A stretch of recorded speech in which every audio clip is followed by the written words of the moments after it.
Hola jóvenes, esa canción fue Black Diamond de un grupo que se llama Stratovarius. Es la canción que elegí para dar la introducción de la unidad de hoy. Hoy vamos a ver la unidad de la familia 6A.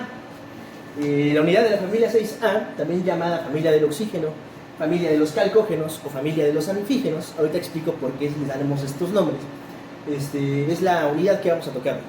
Primero voy a explicar los temas que toca su carta descriptiva. Esto es el temario que yo tengo que enseñar para cubrir esta unidad. El temario va a incluir el comportamiento previsible según su configuración electrónica. Esto es, ya hemos tocado temas similares anteriormente, la reactividad de estos elementos, su hibridación y cómo forman enlaces. La obtención del oxígeno y del azufre, el ozono y sus efectos en el medio ambiente, tanto buenos como malos, vamos a ver eso. La obtención del ácido sulfúrico y otros oxoácidos, ¿sale? Eso es lo que vamos a ver el día de hoy. Entonces, si nos damos cuenta, esta unidad está muy cargada hacia lo que es oxígeno y azufre, ¿no? Aquí les puse unos pequeños recuadros con las características como son masa y número atómico tanto del oxígeno como del azufre, ¿no? Como lo encontré en su tabla periódica. Entonces vamos a empezar con la unidad. Voy a borrar, si necesitan copiar, en este momento se pausa y se hace.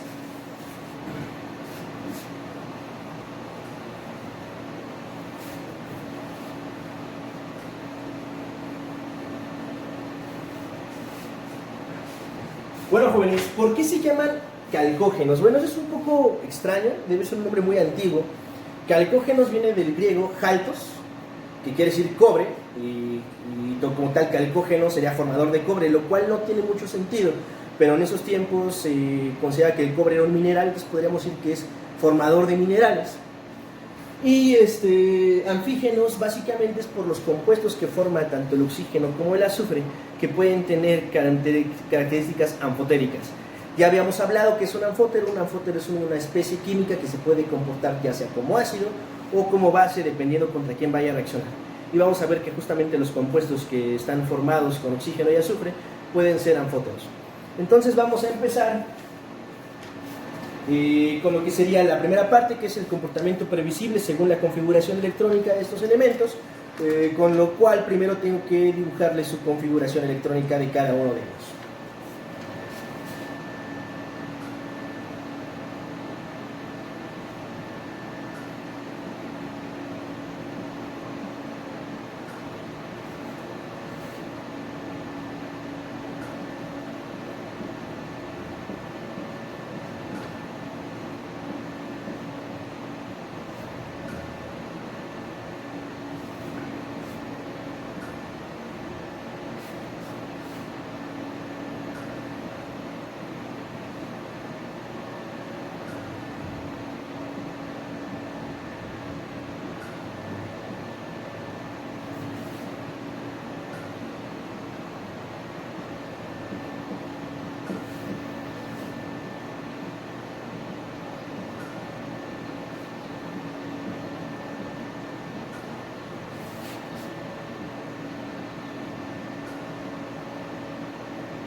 Bueno, jóvenes, estas son las configuraciones electrónicas de estos elementos. Hay que notar que todos tienen 6 electrones de valencia.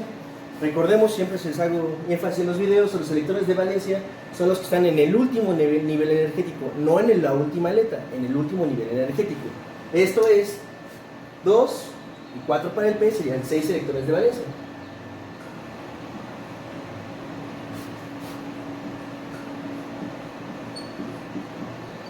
El azufre, muy similar, solamente que pues, aumentamos un periodo, el nivel 3, el selenio, el criptón y el polonio. Aquí ya abrevié para hacerlo más rápido, pero aquí también quiero que noten algo en el polonio. Tenemos 6 electrones de valencia aquí, ¿vale? Estos no cuentan como valencia.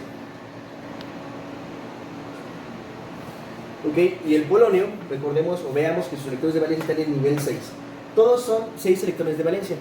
Esto, si nos damos cuenta, en el oxígeno tenemos estos dos, tanto en el oxígeno y azufre, niveles completamente llenos, apareados, y estos dos desapareados. Y si ustedes ven la molécula del agua,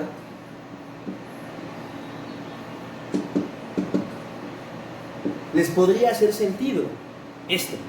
¿A qué me refiero? Estos serían los dos orbitales, perdón, los dos electrones no compartidos, y estos son los que se comparten para formar los enlaces con el hidrógeno. Sin embargo,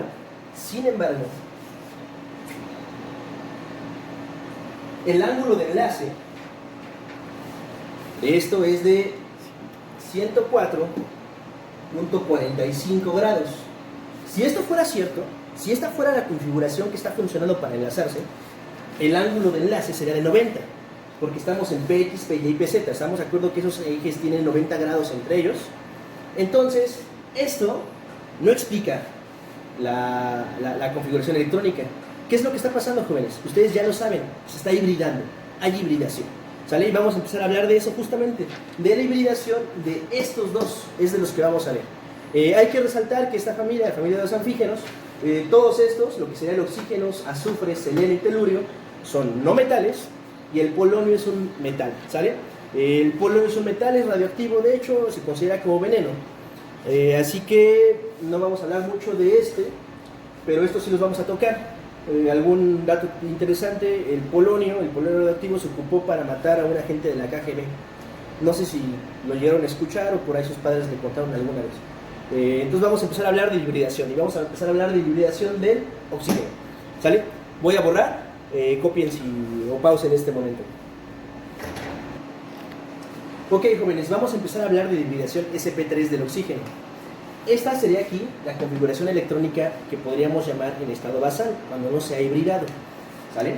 Quedamos que esta configuración no explica los ángulos de enlace que de hecho se observan en los compuestos cuando el oxígeno tiene dos sustituyentes y dos pares libres. Entonces, para que lo explique, nosotros lo explicamos con la hibridación. ¿Qué pasa en la hibridación? Recordemos que la hibridación es la combinación de orbitales atómicos puros para dar como resultado orbitales atómicos híbridos. En este caso, al igual que en la unidad anterior, no hay una promoción previa para esta hibridación. Recordemos, por ejemplo, que en el boro o en el carbono sí teníamos una promoción a otro nivel para que pudieran darse todos los enlaces. Aquí no es necesario, solamente hay una combinación donde se va a combinar el orbital 2s con 3 orbitales p. Como solamente se combinó un orbital s, por eso pongo solamente una letra s y 3p, ¿sale? Por eso es sp3, porque se ha combinado un orbital s con 3 orbitales p, dando como resultado esta nueva configuración, donde ahora tengo todos estos orbitales sp3. Estos que están aquí, donde están llenos, donde están apareados, son los pares electrones libres, los que no están formando otro enlace en las moléculas con un estado neutro. Por ejemplo, la molécula del agua. Vean, estos que están aquí, ¿sale? Representan a estos dos. Aquí en el etanol, una molécula que seguramente ustedes tienen cierto cariño, esperemos que no, pero tal vez sí. También miren, aquí tenemos dos pares electrónicos no enlazantes. ¿Cuáles son? Son estos dos, ¿sale? Y miren, aquí tenemos dos electrones desapareados que son los que se ocupan para formar un nuevo enlace. Justamente los que están formando enlace con los otros hidrógenos. Recordemos que un enlace en química es justamente par de electrones compartidos, ¿no?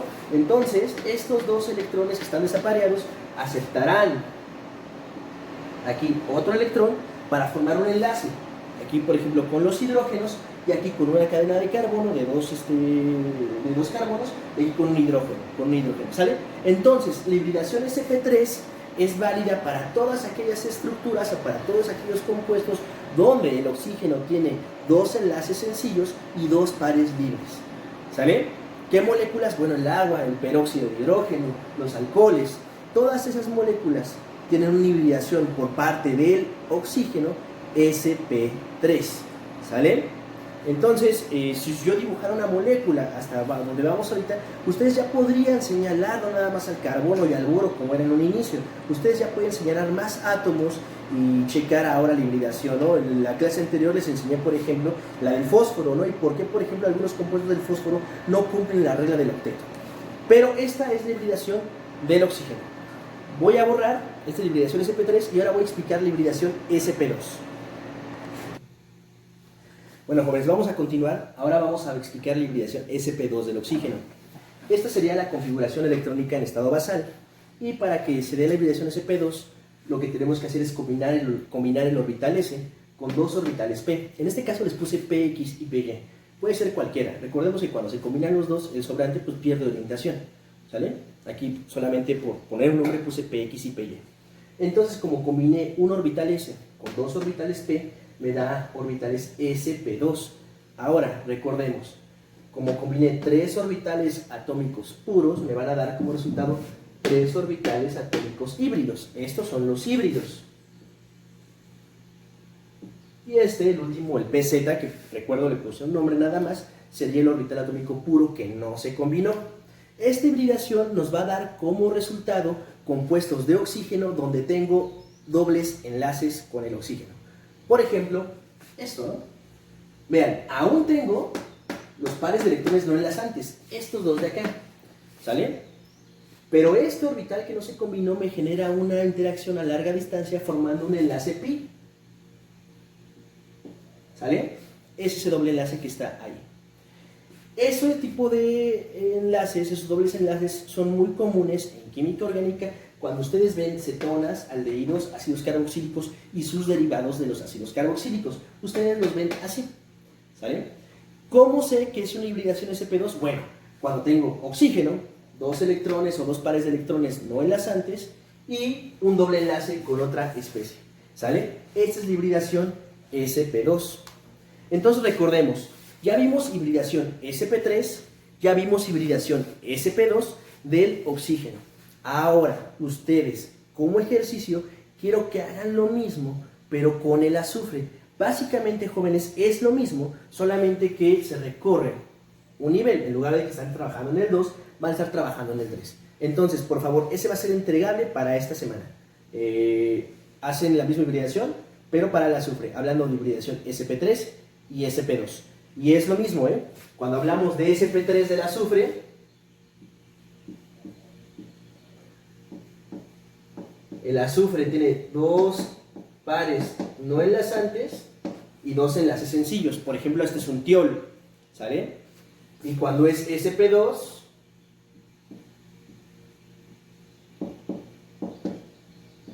de igual forma, un doble enlace y dos pares de electrones no enlazantes. Es lo mismo, jóvenes. Traten de hacerlo y lo mandan, por favor, a la sección de entregables de esta semana. Voy a borrar y voy a empezar a hablar sobre las hibridaciones del azufre que son especiales, ¿sale? Hay hibridaciones que no son sp3 ni sp2. Vamos a hablar de SPD y de spd2, por favor. Bueno, jóvenes, ahora vamos a hablar de, como les dije, hibridaciones especiales. Estas son hibridaciones donde, como por ejemplo este compuesto que sería el tetrafluoroazufre, no cumple la regla del octeto, ¿sale? Esta hibridación es hibridación sp3d. ¿A qué me refiero, jóvenes? Miren, si ustedes ven este compuesto, justamente el tetrafluoroazufre, hacemos un conteo, 2, 4, 6, 8 y 2 que tiene aquí son 10 electrones, no cumple la regla del octeto. ¿Qué es lo que está pasando? Bueno, que aquí sí tiene que haber promoción y aparte tiene que expandir su capa de valencia. ¿A qué me refiero? Es muy parecido a lo que les expliqué con el fósforo. Esta es la configuración electrónica del azufre en su estado basal. Ahora sí abrevié, puse el neón ahí. Vamos solamente a tratar o a trabajar con los de valencia. Entonces aquí hay una promoción. ¿A qué me refiero? El electrón, uno de los electrones que esté en el orbital P, en el 3P, uno de los que esté apareado va a sufrir una promoción, va a subir de nivel energético hasta un orbital 3D. ¿Sale? Aquí les dibujé todos los orbitales 3D, porque a pesar de que no estén llenos, ahí están presentes. Está el 3D XY, el YZ, el XZ, el X cuadrada menos Y cuadrada y el Z cuadrada. Entonces, por simplificación, vamos a hacer que uno de los electrones en el 3P, aquí hablando del 3PX, salte o se promocione hasta el orbital 3D XY. ¿Sale? Recuerden que le estoy poniendo nombres por poner algún nombre, pero él pudo haber brincado a cualquiera y combinado con cualquiera. Una vez que se ha promocionado, tenemos esta nueva configuración electrónica, donde ya no está el electrón en el 3PX, pero ahora sí está en el 3DXY. ¿Qué pasa? Que este es un estado excitado. Recordemos, estado basal y estado excitado. Una vez que llega a su estado excitado, hay que hibridarse para que este cambio sea permanente, para que llegue a un segundo estado basal. ¿Y qué pasa en esta hibridación? Bueno, que se va a combinar el 3s2, un orbital S, con 3 orbitales P, el PX, el PY y el PZ, y un orbital D, en este caso el XY. ¿Sale? Como se combinó un S, 3 P's y un D, la hibridación es 3SP3D, ¿sale? Los 3P con un S y un D, SP3D, esa es la hibridación, ¿sale? ¿Y qué pasa? Bueno, hemos combinado 5 orbitales atómicos puros y por lo tanto me van a dar 5 orbitales atómicos híbridos. Miren, son 1, 2, 3, 4, 5 orbitales atómicos híbridos. Este que está aquí es donde tenemos el par electrónico no enlazante, y estos que están acá, donde solamente tenemos un electrón desapareado, es donde se va a enlazar el electrón del flúor para formar un nuevo enlace. Vean, 1, 2, 3, 4 flúors, ¿sale? El tetrafluoro, y los otros quedan vacíos, ¿sale? Ahí están, ¿ok? Entonces, recordemos, se combinaron 5 orbitales atómicos híbridos, puros, y me dan como resultado 5 orbitales atómicos híbridos. Esta es la hibridación que se cumple cuando el azufre tiene un par electrónico no enlazante y 4 sustituyentes, o sea, no cumple con la regla del octeto. ¿Sale? Bueno, voy a borrar, copien hasta aquí y voy a explicarles ahora otra hibridación especial del azufre. Bueno, jóvenes, ahora vamos a explicar la hibridación sp3d2, ¿sale? Esta hibridación ocurre en compuestos del azufre que tampoco cumplen la regla del octeto. Por ejemplo, en este caso, el hexafluoruro de azufre. Vamos a ver que si nosotros quisiéramos ver el número de electrones, serían 2, 4, 6, 8, 10, 12. Son 2 electrones, no cumple la regla del octeto. De hecho, se pasa por 6, ¿no? Entonces vamos a ver, no por 6, no por 4. Entonces vamos a ver qué es lo que está pasando aquí. Bueno, aquí tenemos a la configuración en estado basal del azufre. Es igual que la que les puse anteriormente, solamente que para que aquí 6 flúors se puedan enlazar al azufre, 2 electrones tienen que tener una promoción, por eso puse una promoción doble. Vean, uno de los que están en el 3s va a brincar a un orbital D, y uno de los que está apareado también en los 3p va a brincar al otro orbital D. ¿Sale? Repito, aquí los puse en los más cercanos, yo lo pude haber puesto en cualquiera, pero para que sigan un orden y ustedes puedan comprender mejor, sigan como estoy haciéndolo yo. Entonces, al haber una promoción doble, tengo ahora una segunda configuración electrónica que vamos a llamar un estado excitado. Mira, el 3s2 ya no es S2, ya uno de los electrones mudó aquí. Y el 3px que tenía 2, también ya no tiene 2, uno mudó acá. ¿Vieron?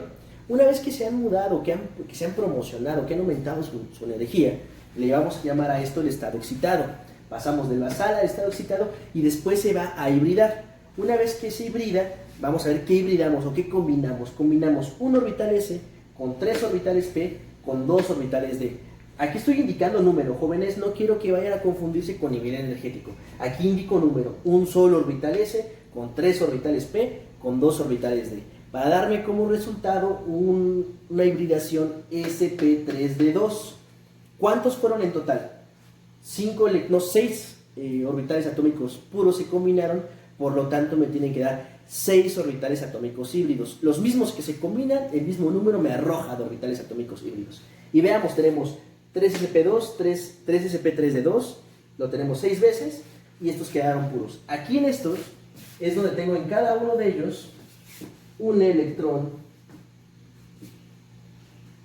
desapareado. Y es justamente donde va a entrar. Entonces les decía que es en estos, donde están los electrones desapareados, donde va a entrar el electrón del flúor. Aquí se va a enlazar con un flúor, aquí con otro y otro. En total son 6 flúors, lo que me explica el compuesto original, el hexafluoruro de azufre. ¿Sale? Entonces esta ¿qué hibridación es la hibridación sp3d2. Recordemos que aquí hay una doble promoción, tanto estos como estos van a brincar y luego se van a hibridar. ¿Y quiénes se combinan? Los 3 orbitales p, el orbital s y 2 orbitales d. Por eso es sp3d2.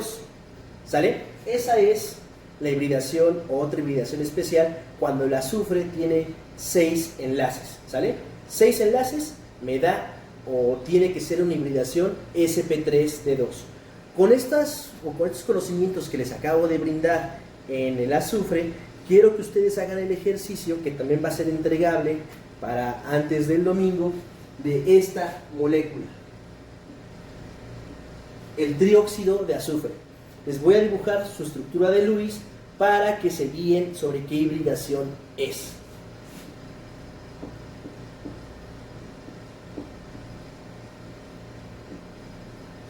Esta es la estructura de Lewis del trióxido de azufre. Recordemos que acabo de mencionar que cuando el azufre tiene 6 enlaces, la hibridación es sp3d2. Entonces, ¿cuál es el ejercicio? Que me digan qué hibridación tiene el azufre y que la desarrollen. ¿Sale? Voy a borrar para empezar a hablar sobre la obtención del azufre y la obtención del oxígeno. Bueno, jóvenes, ahora vamos a hablar de la obtención del oxígeno.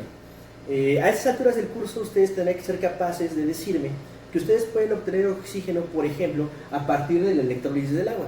Recuerden que habíamos visto esta reacción en la primera unidad. La electrólisis del agua es la descomposición del agua en sus componentes elementales, haciéndole pasar por ella una corriente eléctrica. ¿Y qué nos va a dar? Bueno, nos va a dar oxígeno. Hay que resaltar que el oxígeno se encuentra en la naturaleza comúnmente como una molécula diatómica, ¿no? Como O2. Y también existe otra reacción que ustedes podrían haber formulado, que es la descomposición térmica del peróxido de hidrógeno o agua oxigenada. Es esta de acá, ¿sale? H2O2, agua oxigenada, se descompone para darme una molécula de hidrógeno y una molécula de oxígeno. Estas reacciones me producen oxígeno. Sin embargo, no es el método industrial mediante el cual se obtiene oxígeno. Y quiero que recuerden que, por ejemplo, cuando vimos la obtención del nitrógeno, aunque yo les dije que podría ser generado por ciertas reacciones, la principal forma de su obtención era de su fuente natural más abundante. Y esta, en el caso del oxígeno, es igual que la del nitrógeno. La fuente natural más abundante es el aire.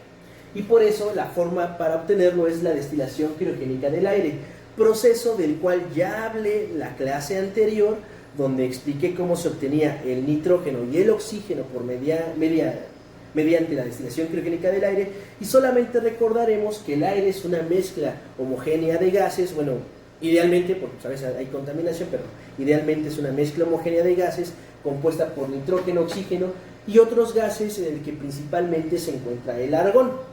La composición en porcentaje es 78% nitrógeno y 21% oxígeno. Si nos damos cuenta, es un montón de oxígeno presente en la atmósfera. Y se puede separar por destilación criogénica. Hay que enfriar el gas y luego irlo destilando poco a poco para obtener, en este caso, oxígeno al 99%. Se obtiene la destilación criogénica con un punto de ebullición de menos 182.9, menos 183 grados centígrados. ¿Por qué ocupamos el oxígeno o dónde se ocupa el oxígeno? Bueno, el oxígeno se ocupa como un agente medicinal. Recordemos que, por ejemplo, ahora, con esta pandemia que tenemos, los respiradores pues nos van esperemos que no, los respiradores van a proveer una mezcla de algunos gases, entre ellos oxígeno, a las personas enfermas.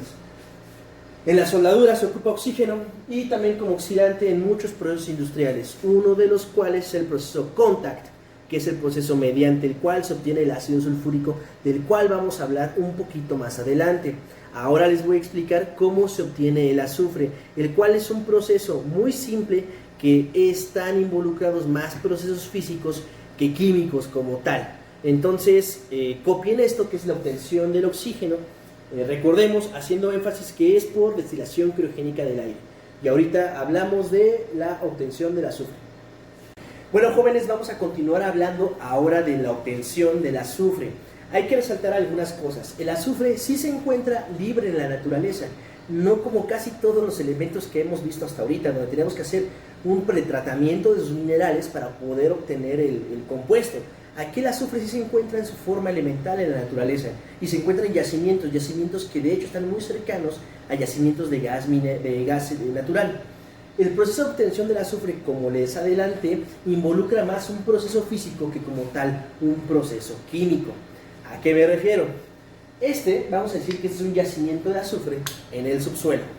El azufre tiene un punto de fusión de 119 grados centígrados. Recordemos que el proceso de fusión es cuando algo sólido pasa a ser algo líquido. ¿Y cómo es que se obtiene? Bueno, se coloca una triple tubería, donde en esa tubería, en una parte de la tubería, se va a inyectar agua supercalentada a una alta presión. ¿A qué me refiero? Al aumentar la presión, el agua puede permanecer líquida más tiempo, bueno, a más temperatura, en este caso son 165 grados centígrados, para lo cual se requieren 16 atmósferas. Se va a inyectar al yacimiento, al mismo tiempo que se inyecta aire a alta presión. ¿Y qué va a hacer? Bueno, como esto se inyecta a 165 grados centígrados, va a hacer que este azufre que funde a 119 se funda y escape por la tubería. Azufre líquido, azufre fundido.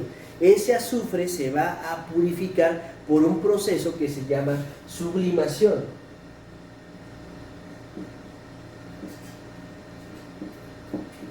El azufre puede sublimarse para purificarse.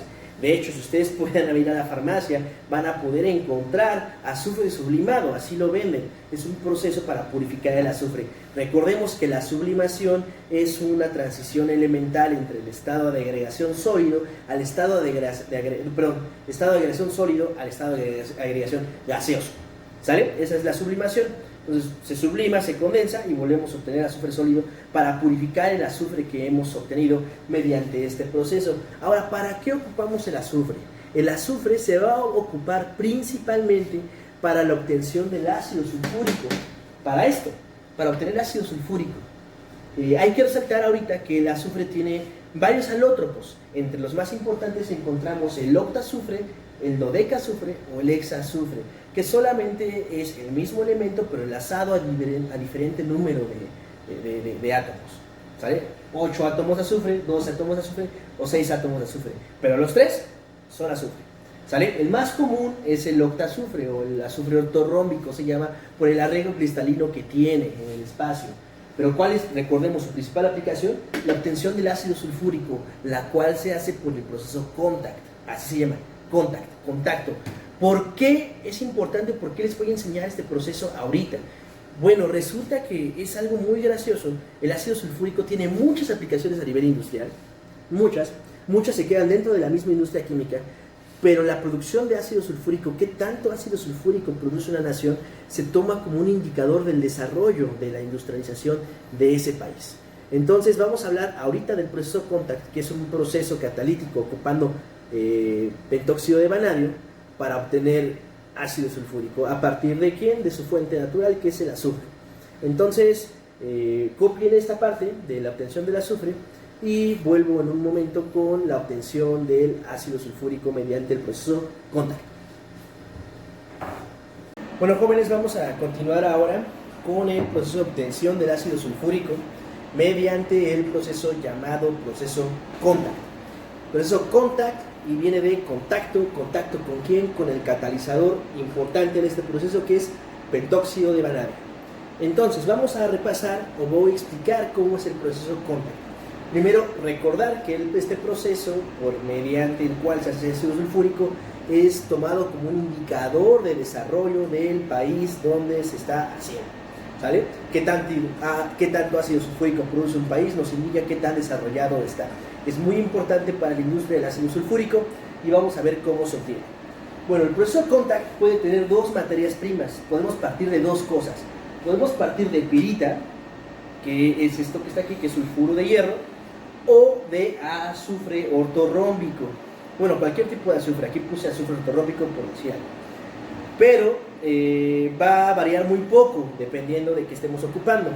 El primer proceso va a ser llevado a cabo mediante una oxidación. En esta oxidación la pirita se oxida a dióxido de azufre o el azufre se oxida a dióxido de azufre. Lo que metamos, ya sea pirita o azufre, se oxida a dióxido de azufre. Cualquiera de los dos. La única diferencia es que cuando ocupamos pirita, como subproducto se va a obtener óxido de hierro, el cual debe de retirarse posteriormente. ¿Cómo se retira? Bueno, mediante una filtración y un lavado. Esto se va a hacer se haya ocupado pirita o no, para filtrar todas las partículas sólidas que tenga del proceso de oxidación y lavarlo con agua. Ese gas se lava con agua, en una corriente de agua, para eliminar cualquier impureza que sea soluble en agua. Una vez que se lava y que se ha filtrado, ya tenemos el dióxido de azufre puro para continuar nuestro proceso. Ese dióxido de azufre se va a hacer pasar por un reactor de contacto donde esté en una, ¿cómo podríamos decir?, resistencia, el catalizador de vanadio, el pentóxido de vanadio. El pentóxido de vanadio, en presencia de oxígeno y calentamiento, van a hacer reaccionar el dióxido de azufre y lo van a convertir en trióxido de azufre. Este trióxido de azufre se va a hacer reaccionar con ácido sulfúrico. Así es, una parte del ácido sulfúrico que se produce en este proceso se recircula para que el trióxido de azufre reaccione con ese ácido sulfúrico para formar esta especie que se conoce como óleum o anhídrido sulfúrico, que no es otra cosa más que dos moléculas de ácido sulfúrico unidas. Después este óleum o este anhídrido sulfúrico se va a hacer reaccionar con agua para obtener ya ahora sí dos moléculas de ácido sulfúrico, para lo cual una se va a recircular al proceso y vamos a estar así. Entonces recordemos, primer paso, tostado de la pirita o tostado del azufre, en el cual tanto la pirita o el azufre se van a convertir en dióxido de azufre. Si ocupamos pirita, hay que remover el óxido de hierro con una filtración y un lavado. Una vez que tenemos el dióxido de azufre ya puro, se oxida en presencia de pentóxido de vanadio para obtener dióxido de azufre, el cual se hace reaccionar con un poco de ácido sulfúrico para obtener óleum o anhídrido sulfúrico. Este reacciona con agua para obtener dos moléculas de ácido sulfúrico. Ese es el proceso contact, está muy fácil y espero lo puedan comprender completamente y estudiar bien. Recordemos, cualquier duda que tengan, jóvenes, me mandan un mensaje, ya sea por el grupo o directamente a la plataforma de Blackboard, y ahí les puedo aclarar sus dudas. Ahora vamos a ver las reacciones que van a estar involucradas en este proceso, ya sea cuando ocupamos pirita o cuando ocupamos azufre.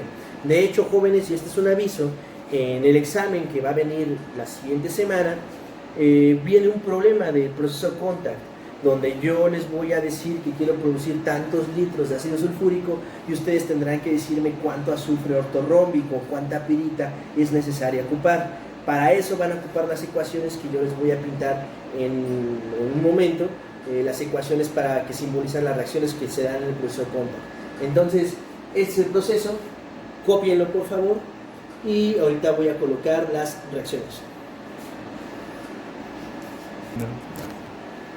Bueno, jóvenes, ahora les voy a explicar cuáles son las ecuaciones involucradas en la obtención de ácido sulfúrico cuando ocupamos como materia prima la pirita.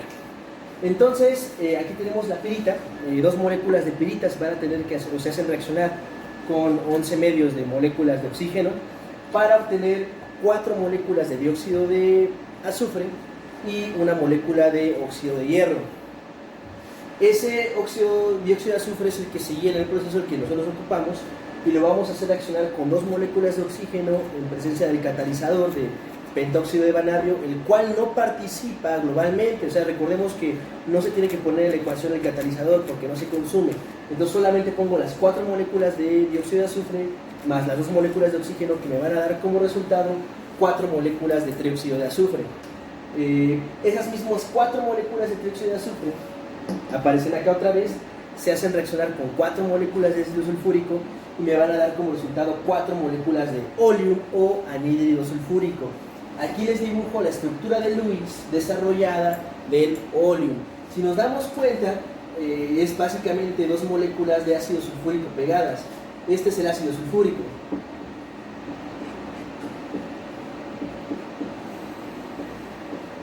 Entonces, se dan cuenta, se están pegando 2 moléculas de ácido sulfúrico, por eso lo decimos anhídrido sulfúrico, ¿sale? Ese anhídrido sulfúrico, las 4 moléculas que se formaron, se van a hacer reaccionar con 4 moléculas de agua y van a dar como resultado 8 moléculas de ácido sulfúrico. De las 8, 4 se ocupan de este lado para volver a hacer reaccionar el trióxido de azufre con el ácido sulfúrico para obtener otra vez el óleum, ¿sale? O sea, de las 8, 4 se recirculan. Globalmente, recordemos que las reacciones se pueden sumar y pues lo que obtenemos de un lado de la igualdad se lo restamos del otro. Bueno, en este caso de un lado de la ecuación se lo restamos del otro. Entonces vamos haciendo las eliminaciones, se elimina este con este, se elimina este con este, se elimina este con este y se eliminan 4 de estas con 4 de estas. Entonces globalmente, ¿cómo nos queda? Las 2 moléculas de pirita más 11 medios de oxígeno, se van a tener que sumar estos, más 11 medios de oxígeno, más las 4 moléculas de agua, me van a dar 4 moléculas de ácido sulfúrico, más la molécula de óxido de hierro. Esto ya es la ecuación global y es la que ustedes tienen que ocupar para hacer los cálculos en dado caso que yo les pregunte un problema de cuánta pirita es requerida para formar cuánto ácido sulfúrico. Entonces, ahora les voy a explicar las mismas ecuaciones, pero cuando ocupamos como materia prima azufre ortorrómbico. Entonces copien esto y ahorita les pongo las otras ecuaciones. Bueno, jóvenes, estas son ahora las ecuaciones involucradas cuando se ocupa azufre ortorrómbico como materia prima. ¿Qué es lo que tenemos? Que una molécula de azufre ortorrómbico de S8 va a reaccionar con 4 moléculas de oxígeno para dar como resultado 8 moléculas de dióxido de azufre. Esas mismas 8 moléculas que están acá se hacen reaccionar con 4 moléculas de oxígeno en presencia del catalizador para obtener 8 moléculas de trióxido de azufre. Y esas mismas 8 moléculas de dióxido de azufre se van a hacer reaccionar con 8 moléculas de ácido sulfúrico para obtener 8 moléculas de óleum o de anhídrido sulfúrico. Y esas mismas 8 se van a hacer reaccionar con 8 moléculas de agua, en este paso, para obtener al final, en este caso, 16 moléculas de ácido sulfúrico sin impurezas. Recordemos que anteriormente un subproducto era el óxido de hierro y aquí no tenemos ese subproducto. Entonces, si queremos hacer un ejercicio crítico, es mejor ocupar como materia prima el azufre ortorrómbico que la pirita. La desventaja o la ventaja de la pirita es que se puede ocupar tal cual como está en la naturaleza. La pirita, estoy seguro que la conocen, se conocía como oro de los tontos, porque si tú ves la pirita, parece oro, un lingote de oro. Globalmente, de nueva cuenta, tenemos que sumar y restar las fracciones. Tenemos que una molécula de azufre ortorrómbico más 8 de oxígeno y 8 de agua me van a generar 8 moléculas de ácido sulfúrico. Esta es la ecuación que tienen que ocupar en el proceso o en el problema que yo les ponga en el examen. Si yo les pregunto cuántos gramos de azufre ortorrómbico son necesarios para producir 300 kilos de ácido sulfúrico, pues ustedes solamente tienen que hacer los cálculos geométricos. Es un problema muy simple. Entonces nos vemos ahorita. Borren copien esta información, la voy a borrar y voy a explicar ahora cómo funciona el pentóxido de vanadio en este proceso, en el proceso de contacto. Bueno, jóvenes, para concluir con el proceso de contacto me falta aclarar algunas cosas. ¿Qué tengo que aclarar? Bueno, esta primera parte que está aquí, quiero simbolizar o quiero explicar que el mismo trióxido de azufre, si él se trata directamente con agua, obtenemos también ácido sulfúrico, sin la necesidad de hacer primero el óleum o el anhídrido sulfúrico. Pero ¿cuál es la diferencia? Bueno, que esta reacción que está aquí es muy exotérmica, tanto que el proceso no se puede mantener en control e inclusive se vuelve inseguro. Es por eso que tenemos que del trióxido de azufre hacerlo reaccionar con ácido sulfúrico y obtener el óleum. La reacción del óleum con el agua para formar ácido sulfúrico es menos exotérmica y sí se puede mantener en control. Posteriormente, lo que tengo que explicarles ahora es el mecanismo catalítico mediante el cual el pentóxido de vanadio es capaz de oxidar el dióxido de azufre a trióxido de azufre sin consumirse en el proceso. ¿Qué es lo que pasa? Bueno, mira, aquí tenemos dióxido de azufre y el vanadio 5 más del pentóxido de vanadio. En presencia de oxígeno, lo que pasa es que se oxida el dióxido de azufre a trióxido de azufre y el vanadio se reduce a vanadio más 4. Miren, aquí lo tenía más 5, aquí lo tengo más 4. Entonces, ¿qué pasa cuando una especie disminuye su número de oxidación? Bueno, lo que pasa es que esta especie experimentó una reducción. El vanadio se reduce. Por el contrario, el azufre pasó de tener un estado de oxidación más 4 en el dióxido de azufre a tener un estado de oxidación más 6 en el trióxido de azufre. Aquí aumentó su número de oxidación. Eso quiere decir que el azufre se ha oxidado. Es una reacción tipo redox. Hasta este punto explicamos por qué el dióxido de azufre se oxida a trióxido de azufre en presencia de vanadio. Pero así nada más el vanadio tendría que consumirse y no sería catalizador. Entonces, ¿qué pasa? Que el mismo vanadio 4 en presencia de oxígeno, el mismo oxígeno que se ocupa en la reacción, me da como resultado otra vez vanadio 5 más para obtener pentóxido de vanadio. ¿Sale? El vanadio 5 más, vamos a ver que el vanadio pasó de un estado de oxidación 4 a un estado de oxidación 5. Entonces él aumentó su estado de oxidación, por lo tanto el vanadio se vuelve a oxidar, es una oxidación. Y el oxígeno pasó de un estado de oxidación 0 en el oxígeno molecular, en el oxígeno elemental, a un estado de oxidación 2 menos en el radical superóxido. Eso quiere decir que el oxígeno se ha reducido. Entonces, si se dan cuenta, este mecanismo por el cual el vanadio oxida al dióxido de azufre y se regenera otra vez el vanadio 5 es una reacción tipo redox. De hecho, ustedes estoy seguro que las han visto o conocen. Algunas otras reacciones del vanadio se conocen como reacciones reloj, donde se oxida a 5 y regresa a 4, produciendo cierta coloración. Entonces, estas son las últimas consideraciones que hay que tener en cuenta del proceso Contact. La primera de ellas es que el trióxido de azufre puede reaccionar directamente para formar ácido sulfúrico, pero no es recomendable por la alta exotermia de esta reacción. Por eso es que tenemos que hacer el oleum para formar el ácido sulfúrico primero. Y la otra es como el vanadio pasa de 5 a 4 y luego de 4 a 5 en la misma reacción.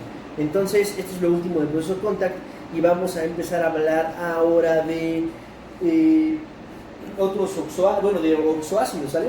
Entonces, por favor, copien esto y vamos a seguir con la clase.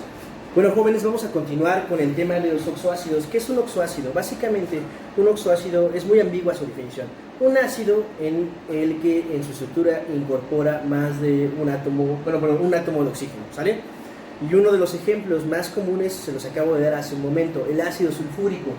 ¿Por qué es ácido, jóvenes? Recordemos que yo les había comentado a ustedes 3 teorías de ácido base. Vamos a explicar la acidez del ácido sulfúrico según la teoría de Bronsted y Lowry, donde el ácido sulfúrico se va a disociar para generar el ion bisulfato y el protón. Esto es lo que lo hace que sea ácido, que pueda donar un protón, ¿sale? Todas las especies, recordemos que según Bronsted y Lowry, que son capaces de donar un protón, se les considera como ácidos. Entonces, bajo esta misma consideración, el oxígeno es capaz de combinarse con otros elementos para dar como resultado oxiácidos o oxoácidos. Los más comunes o los más conocidos son los que dan o se generan cuando el oxígeno se combina con los halógenos. Vaya, recordemos que el oxígeno es más electronegativo que la mayoría de los halógenos, que la mayoría. Hay un halógeno que le gana electronegatividad al oxígeno. ¿Quién es? El flúor, ¿vale? Por lo tanto, no hay ácidos o no hay oxiácidos del flúor. O sea, ustedes los pueden dibujar y nombrar, pero no existen. Entonces, los oxiácidos que van a existir son los oxiácidos derivados del cloro, del bromo y del yodo. ¿Y a qué o cómo van a ser diferentes estos oxiácidos? Bueno, va a depender del número de oxidación que tenga el halógeno en ese mismo oxiácido. ¿A qué me refiero? Miren, aquí tengo los 4 oxiácidos que son posibles formarse entre el oxígeno y el cloro. Tenemos primero el ácido hipocloroso, posteriormente el cloroso clórico, hiperclórico. La única diferencia es, bueno, el número de oxígenos y con ello el estado de oxidación que tiene el átomo del cloro en esta especie. Y vamos a ver cómo el cloro, a pesar de que generalmente ustedes lo conocen como anión cuando se combina con elementos menos electronegativos como los metales, hablamos que ustedes conocen los cloruros de los metales, ¿no? Donde el cloro, valga la redundancia, el cloruro tiene un estado de oxidación negativo. Bueno, al combinarse con el oxígeno, como este es más electronegativo que el cloro, ahora va a tener estados de oxidación positivos, que van a ir del +1, +3, +5 y +7, ¿sale? Es por eso que tenemos los oxiácidos, porque el oxígeno es capaz de combinarse con otros elementos para formar este tipo de ácidos, ¿sale? ¿Y cómo se van a nombrar? Bueno, el primero, el elemento el estado de oxidación más pequeño va a ser hipo y va a tener la terminación oso. El segundo más chico tiene terminación oso. El tercero más chico tiene la terminación ico. Y el más grande tiene el prefijo per y la terminación ico. Por eso es perclórico, clórico, cloroso e hipocloroso. Este es el tema de los oxiácidos. Y vamos a... este tema lo voy a tomar más adelante, tal vez mañana o el lunes, para darle el tema de la industria del cloralcali. Y hay un poco... no sé si lo han escuchado, espero que si lo han escuchado no crean en eso. Este científico o pseudocientífico, no sé si es español o argentino, que asegura que encontró la cura del COVID ocupando óxido cloroso. O sea, está estúpido. Él asegura que eso mata al virus. Bueno, tal vez lo mate, no, para empezar el virus no está vivo, tal vez desactiva el virus, pero el virus te va a matar, ¿sabes? Porque esto es venenoso. Entonces no crean en toda la información que ven en internet, por favor. Yo sé que ya no pude hacer la sesión que les prometí, donde íbamos a hablar sobre el COVID, bueno, sobre la enfermedad que produce el coronavirus, el SARS-CoV-2. Pero por favor no crean en fake news, por favor no crean en orígenes conspiracionistas del virus o cosas como esas. Infórmense en fuentes creíbles. Hay un Nature que habla sobre el origen del coronavirus, por favor, elijan esas fuentes. No su vecino, su primo, perdón, no quiero ofender familia ni personas cercanas, bueno, no sus conocidos que digan que han hablado sobre eso. Por favor, en fuentes oficiales, y si tienen dudas también sobre eso, también pueden preguntarme, ya sea por el grupo o por otra parte, e intentaré responder de la forma más científica y precisa posible. Entonces, este es el tema de los oxiácidos. Vamos a concluir la unidad con la parte del ozono. Copien esto y continuamos. Bueno, jóvenes, ahora vamos a hablar del ozono y de sus efectos en el medio ambiente. Como van a ver en un momento, el ozono tiene efectos tanto positivos como negativos, dependiendo de la capa de la atmósfera en la que éste se encuentre. Yo sé que esto que estoy dibujando acá se ve un poco impresionante, pero es muy lógico comprenderlo cuando ustedes repasan el tema previo de hibridación, ¿sale? Recordemos que el oxígeno, cuando está hibridado sp3, va a tener dos enlaces y dos pares de electrones no compartidos. Y cuando está hibridado sp2 va a tener un doble enlace y dos electrones no compartidos. Entonces vamos a tratar de explicar con estas primicias lo que estoy poniendo yo aquí. Esto que está aquí es la molécula del oxígeno, O2, oxígeno bimolecular. Entonces, para poderlo explicar con estructuras de Lewis que cumplen la regla del octeto, lo que se hace es poner dos oxígenos con un doble enlace entre ellos. Ambos oxígenos tienen dos enlaces y dos pares de electrones no compartidos, por lo cual ambos oxígenos están neutros. Pero resulta que el oxígeno se comporta solamente la mitad del tiempo, por decirlo de alguna forma, así. La otra mitad hay una ruptura homolítica de uno de los enlaces. ¿A qué me refiero con ruptura homolítica? Ya lo vimos anteriormente cuando ustedes propusieron algunos mecanismos radicalarios sobre cómo reaccionaban los metales alcalinos. Bueno, uno de los enlaces se va a romper. Recordemos que un enlace es cuando dos especies comparten un electrón, y al compartirse y romperse de forma homolítica, cada especie o cada oxígeno se lleva su electrón. Entonces vean, se rompe uno de los enlaces, este oxígeno se lleva un electrón y este oxígeno se lleva otro electrón. Esto se conoce como un diradical. Si se dan cuenta, cada oxígeno tiene un electrón no apareado y como son dos radicales es un dirradical. Dos electrones no apareados en cada uno de los oxígenos, entonces dirradical. Esto explica el comportamiento del oxígeno. Cuando hablamos del ozono, el ozono son 3 átomos de oxígeno. Entonces es un oxígeno enlazado con un doble enlace con otro y ese oxígeno enlazado con un enlace sencillo con otro. Vamos a ver que el del medio tiene 3 enlaces y solamente un par de electrones no compartido. Eso hace que él sea positivo. Cuando es neutro, tiene 2 enlaces y 2 electrones no compartidos. Cuando le quitamos un par de electrones no compartidos, los electrones son negativos, ¿no? O sea, al quitarle algo que es negativo, pues se hace positivo. Y este de acá tiene 3 electrones no compartidos. Entonces, si tiene más cosas negativas, pues se hace negativo. Esto está en equilibrio. O sea, este de aquí, si se dan cuenta, lo que cambié la orientación de las cargas. Este pasó a ser neutro y ahora el negativo fue esto. A esto lo conocemos como equilibrio resonante y estoy seguro que la mayoría de ustedes ya lo vieron en química orgánica. ¿Sale? Aquí ambos oxígenos están soportando la carga negativa y esto hace que se pueda comportar también como un ciclo de 3 miembros, los 3 oxígenos. Esto es el ozono y el oxígeno. Ahora, ¿por qué es importante estas especies? Bueno, resulta que en partes superiores de la atmósfera, en la estratosfera, tenemos alta cantidad de radiación ultravioleta ionizante. ¿A qué me refiero? Esa luz ultravioleta es capaz de descomponer las moléculas, que si llegara a las capas inferiores donde estamos nosotros, pues nos haría daño. De hecho, ustedes han escuchado que la luz ultravioleta pues puede producir cáncer de piel, por ejemplo, o quemaduras. Entonces, la función que tiene el ozono en la estratosfera es justamente protegernos de esta radiación ultravioleta mediante un equilibrio que se conoce como equilibrio de Chapman.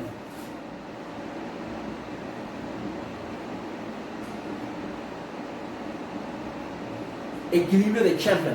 ¿Cuál es el equilibrio de Chapman? Bueno, miren, aquí tengo al oxígeno, al O2, ¿sale? Lo dibujé como un birradical, pero es O2. Cuando el O2 es irradiado con luz ultravioleta, se va a descomponer en 2 oxígenos monoatómicos. ¿Por qué monoatómicos? Bueno, porque no está enlazado con ninguno. Y solamente puse la estructura de Lewis del oxígeno monoatómico, que son 6 de electrones de valencia, ¿no? 2, 4, 5, 6. ¿Vieron? Cuando irradio el oxígeno con V, produzco oxígeno monoatómico. Cuando el oxígeno monoatómico lo irradio con V y se encuentra con oxígeno diatómico con O2, oxígeno monoatómico y O2 irradiado con V, produce ozono. Y cuando el ozono se irradia con V, se descompone en oxígeno diatómico y oxígeno monoatómico. Si nos damos cuenta, todas estas reacciones están involucradas entre ellas y están establecidas por un equilibrio de este señor. ¿Y qué pasa? Que el ozono acepta la radiación UV para formar esto de acá. Entonces, si dan cuenta, el ozono nos protege a nosotros de la radiación ultravioleta para que no llegue. O sea, cuando el ozono lo golpea el UV desaparece y generamos esto. Esto se vuelve a convertir en ozono y este vuelve a ser golpeado y generamos esto. ¿Se dan cuenta? Es un ciclo. De aquí para acá, de acá para acá, de aquí para acá, de acá para acá. Eso hace que el ozono en las capas superiores de la atmósfera nos proteja de la radiación ultravioleta. Sin embargo, jóvenes, en las últimas décadas del siglo XX, resulta que, voy a borrar esto, resulta que en las últimas décadas del siglo XX, un investigador mexicano llamado Mario Molina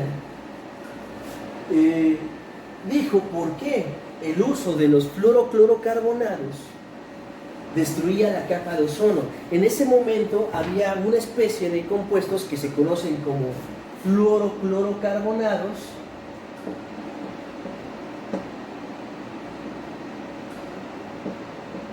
o sea, estos de acá, este átomo de carbono está enlazado a 2 fluoros y a 2 fluoros. Estos nosotros lo ocupábamos antes, bueno, no nosotros, la humanidad lo ocupaba antes, en las últimas décadas del siglo XX, como gas para los refrigeradores, como propelente para las latas de aerosol. Y estos compuestos son muy volátiles y muy estables en capas inferiores de la atmósfera. Pero resulta que al llegar a las capas superiores, a la estratosfera, este compuesto se va a hacer reaccionar con radiación ultravioleta para formar lo que conocemos como un radical libre. Bueno, de hecho, dos radicales libres. El radical libre cloro y el radical libre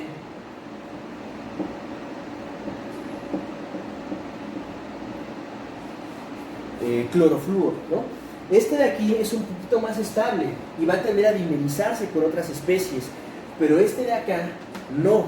¿Y qué pasa, jóvenes? Bueno, resulta que este radical de aquí,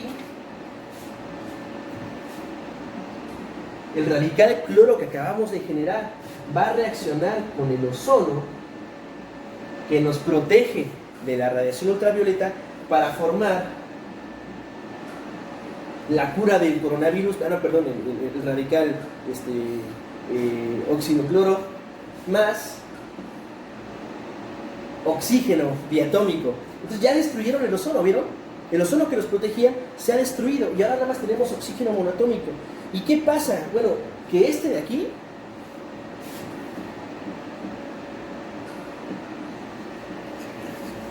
reaccionará con otra molécula de ozono para formar dos moléculas de oxígeno más, adivinen qué, otro radical cloro. Y este vuelve al ciclo. Y se dan cuenta el daño que provoca una sola molécula se vuelve exponencial, o sea, es enorme, ¿no? O sea, va regresando, va generando más radicales cloro, nunca se acaba el radical cloro. Se va regenerando en cada ciclo de la reacción. Entonces esto provocó en los últimos años del siglo XX un agujero monumental en la capa de ozono. ¿Y quién lo descubrió? Bueno, un científico mexicano, un químico mexicano llamado Mario Molina. Por descubrir esto, cómo es que los fluoroclorocarbonados dañan la capa de ozono, es que a Mario Molina se le da el premio Nobel, que comparte con otros dos químicos, es cierto, pero es el único científico mexicano que ha tenido un premio Nobel. Hay otro mexicano que tiene un premio Nobel y lo tiene, pero no en ciencias, lo tiene en literatura, y es Octavio Paz. ¿Sale? Orgullosamente los dos de la UNAM. Lo siento, así es, los dos de la UNAM. Entonces, vamos a seguir hablando ahora del ozono, pero en otras partes de la atmósfera donde no nos gusta que esté. Voy a borrar esto. Bueno, jóvenes, vamos a hablar ahora de la generación de ozono en capas inferiores de la atmósfera. Si bien es cierto que en las capas superiores, en la estratosfera, el ozono nos protege de las malignas radiaciones ultravioleta, en las capas inferiores el ozono produce un fenómeno que se conoce como inversión térmica. El ozono, de hecho, está considerado también como un gas de efecto invernadero. ¿Qué es lo que pasa? Bueno, el ozono, al estar en las capas inferiores de la atmósfera, no va a dejar escapar la radiación que ya llegó. O sea, la radiación puede pasar a la Tierra, pero es reflejada después. Al reflejarse, choca con el ozono se destruye, pero la radiación se queda aquí, produciendo lo que conocemos como inversión térmica o gases o efecto invernadero, ¿sale? Entonces, ¿cómo se produce esto? ¿Qué es lo que está pasando? Bueno, resulta que hay cierto tipo de compuestos que se llaman óxidos de nitrógeno, los cuales se generan de combustiones incompletas de materia orgánica. Recordemos que la materia orgánica está formada también por aminoácidos. Los aminoácidos, al quemarse, bueno, pues algunos generan óxidos de nitrógeno. Los óxidos de nitrógeno que vienen de la combustión van a reaccionar con el oxígeno normal, para producir dióxido de nitrógeno. Pero resulta que el dióxido de nitrógeno que se produce reacciona con la luz ultravioleta que llega a pasar a capas inferiores de la atmósfera para generar otra vez monóxido de nitrógeno y en este caso oxígeno monoatómico. Y recordarán por el ciclo de Chapman que el oxígeno monoatómico más oxígeno diatómico me genera ozono. Y este ozono va a mantener la radiación ultravioleta en las capas inferiores de la atmósfera, generando lo que conocemos como inversión térmica. Entonces, ¿el ozono es bueno? Sí, es bueno en capas superiores de la atmósfera, ¿sale? La capa de ozono. De hecho, un estudio reciente remarcó que la capa ha recuperado un poco de su volumen original, pero aún no se ha recuperado de todo. La capa en la estratosfera. Pero cuando el ozono se genera en capas inferiores, produce lo que llamamos como inversión térmica. Entonces, ¿qué produce la formación de ozono en capas inferiores de la atmósfera? Los óxidos de nitrógeno provenientes de la combustión. Jóvenes, con esto terminamos el temario de esta unidad. Fue una clase muy larga, espero que la puedan ver toda. Aquí tengo mis resúmenes. Voy a intentar subir los resúmenes también por foto a Blackboard. Y recordemos que en el transcurso del video les di algunos entregables Por favor vean el video completo, cualquier duda que tengan me mandan un mensaje y nos estamos viendo para mañana, yo creo, para darles la última unidad, que será la de los halógenos. Y hasta ahí va a venir el examen final. Jóvenes, mucha suerte, cuídense, nos vemos hasta mañana.